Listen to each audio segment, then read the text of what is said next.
Tu as peut-être un excellent coach, un coach tactique compétent qui connaît parfaitement ton sport, qui peut te faire progresser dans le jeu, la tactique ou bien la stratégie. Et ça, c'est indispensable. Mais il y a une réalité que beaucoup d'athlètes n'osent pas regarder en face, c'est que la technique seule ne suffit pas pour atteindre le haut niveau. Dans un club, tout le monde a un coach technique. En foot, en running, en athlétisme ou bien en sport collectif. Des dizaines, parfois des centaines d'athlètes formés, entraînés et tous encadrés. Et pourtant, moins de 1% deviennent professionnels. La majorité plafonne au niveau amateur ou semi-pro. Beaucoup arrêtent à cause des blessures ou bien de la stagnation. Et pourtant, ils avaient tous un coach technique, donc ce n'est pas ça qui va créer l'écart. Peu importe le sport, ce qui va vraiment départager deux athlètes, c'est le niveau de leur capacité physique. Force, vitesse, explosivité, endurance, puissance ou bien endurance musculaire. Plus ton moteur sera développé et plus ta technique pourra s'exprimer. Voici maintenant un exemple très simple avec le cyclisme. Dans une montée, tu dois produire de la force sur les pédales, pouvoir générer de l'explosivité pour te relancer et maintenir un effort long sous fatigue. Sans capacité physique élevée, même avec la meilleure technique du monde, ça ne suffira pas. Et c'est vrai dans tous les sports.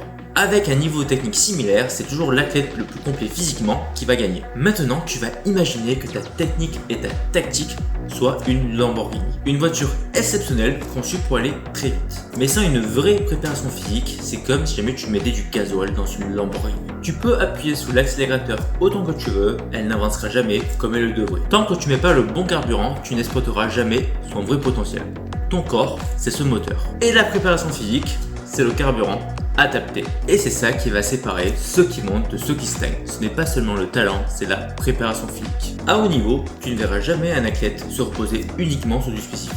Il y a toujours un travail de préparation physique derrière. Ton coach technique, lui, va te préparer à jouer. Pas forcément à encaisser physiquement ce que ton sport impose à ton corps. Donc tu peux savoir quoi faire sans forcément pouvoir le répéter sous fatigue, être très bon à l'entraînement mais moins en compétition, perdre en vitesse ou en puissance au fil du match, accumuler des douleurs et des blessures et malheureusement stagner malgré ton investissement. Ce n'est pas un manque de sérieux, c'est un manque de préparation physique adapté à toi pour ta discipline. L'objectif n'est pas de venir remplacer ton coach technique. Un préparateur physique est là pour venir compléter son travail. Technique plus physique égale performance. L'un ne va pas sans l'autre. Beaucoup me disent, mais Laurent, on fait déjà du physique au club. Oui, mais souvent c'est 1 à 2 séances générales par semaine pour tout le groupe. Et ce n'est pas une préparation physique personnalisée et optimisée pour ton corps, tes faiblesses, ton poste et ta morphologie. Pourquoi? Parce que ton coach technique ne peut pas se permettre de faire ça quand il a des dizaines voire des centaines de personnes à gérer. Ton sport utilise ton corps, la préparation physique, lui, le construit. Même avec le meilleur coach technique, tu resteras limité par ton physique. Quand j'ai contacté mes athlètes, ils m'ont tous dit la même chose. J'ai déjà un coach, je fais déjà du physique, je n'ai pas besoin de plus. Et pourtant, ils stagnaient.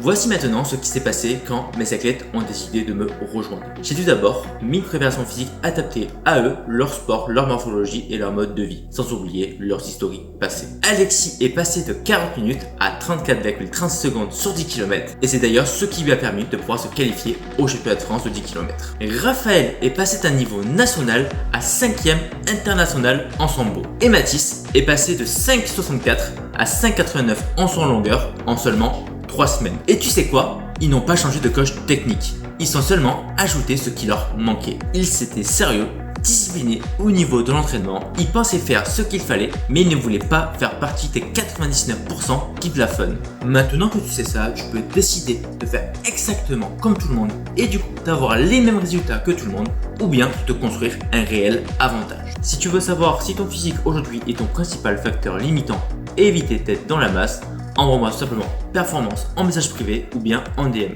et on verra ce qui te manque clairement pour passer au niveau supérieur.